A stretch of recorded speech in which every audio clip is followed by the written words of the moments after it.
Bonjour, je suis Valérie et je vais vous expliquer comment je fais ma gelée de tomates vertes.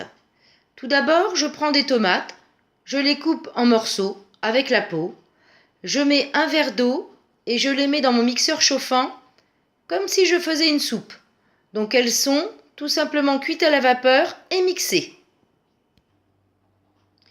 Pour la suite des opérations, vous aurez besoin d'une grande casserole, d'une cuillère en bois, d'une louche, du petit appareil blanc que j'ai qui sert bien pour mettre dans les pots, du jus de citron et d'un peu de vanille.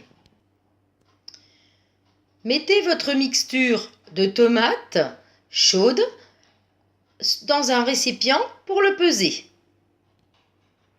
Mettez cette mixture dans votre casserole, ajoutez-y à peu près une cuillerée à café d'extrait de vanille et le jus d'un demi-citron.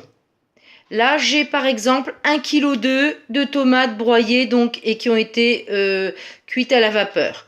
Comme si j'avais une soupe, sans aucun, bien sûr, ni sel, ni sucre. Là, on est quand dans la tomate, uniquement dans la tomate. Hein. Voilà. Le jus de citron va permettre la conservation future de votre gelée de tomates vertes et la vanille donne simplement un bon petit goût. Je vais rajouter ensuite mon sucre. J'ai donc pesé mes tomates et je vais rajouter à peu près 75% du poids de mes tomates en sucre blanc. Une fois que j'ai mis mon sucre, je vais allumer le feu et commencer à cuire pour que tout ce mélange me donne une très bonne gelée de tomates vertes. Je vous précise que la cuillère doit être en bois et non en métal.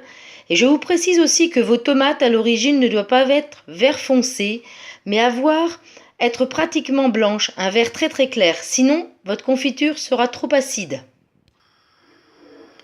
Je commence à chauffer ma préparation et je tourne délicatement.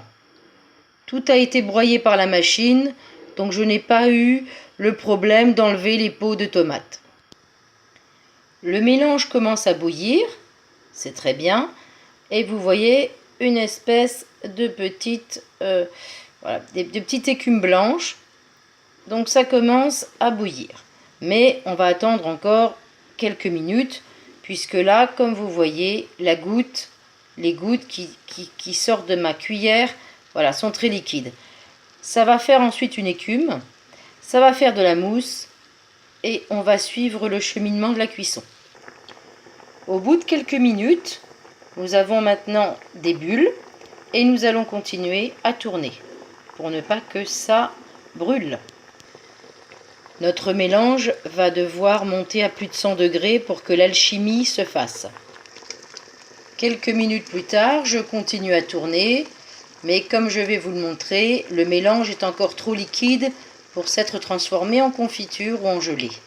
Regardez la cuillère, les gouttes tombent rapidement. L'écume est presque partie, encore au bout de quelques minutes, et on voit de plus grosses bulles. Le mélange a changé d'aspect, mais les gouttes sont encore trop liquides. Quelques minutes plus tard, je vérifie et les gouttes tombent déjà plus lentement. Ça devient bon. Les bulles deviennent de plus en plus grosses et le mélange devient visqueux. Ça va bientôt être prêt. Le mélange semble être maintenant bon. Regardez la goutte, comme elle tarde à tomber par rapport au début de l'opération. Et pour essayer, je vais mettre une goutte sur une assiette froide.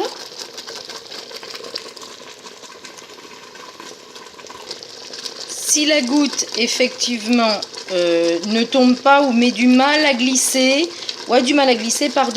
donc là c'est prêt. Regardez, là c'est vraiment, la goutte a du mal, c'est bon, je vais pouvoir mettre en pot.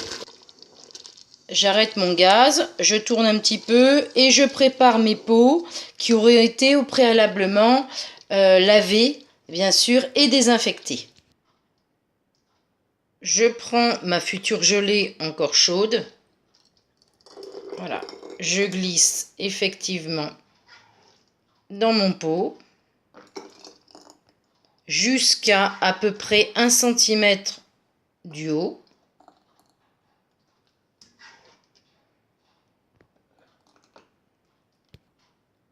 J'enlève mon petit appareil qui m'a servi à faire ça proprement.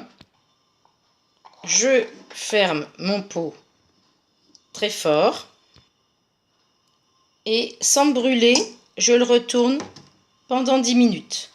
Tout simplement pour que cette partie-là soit stérilisée également.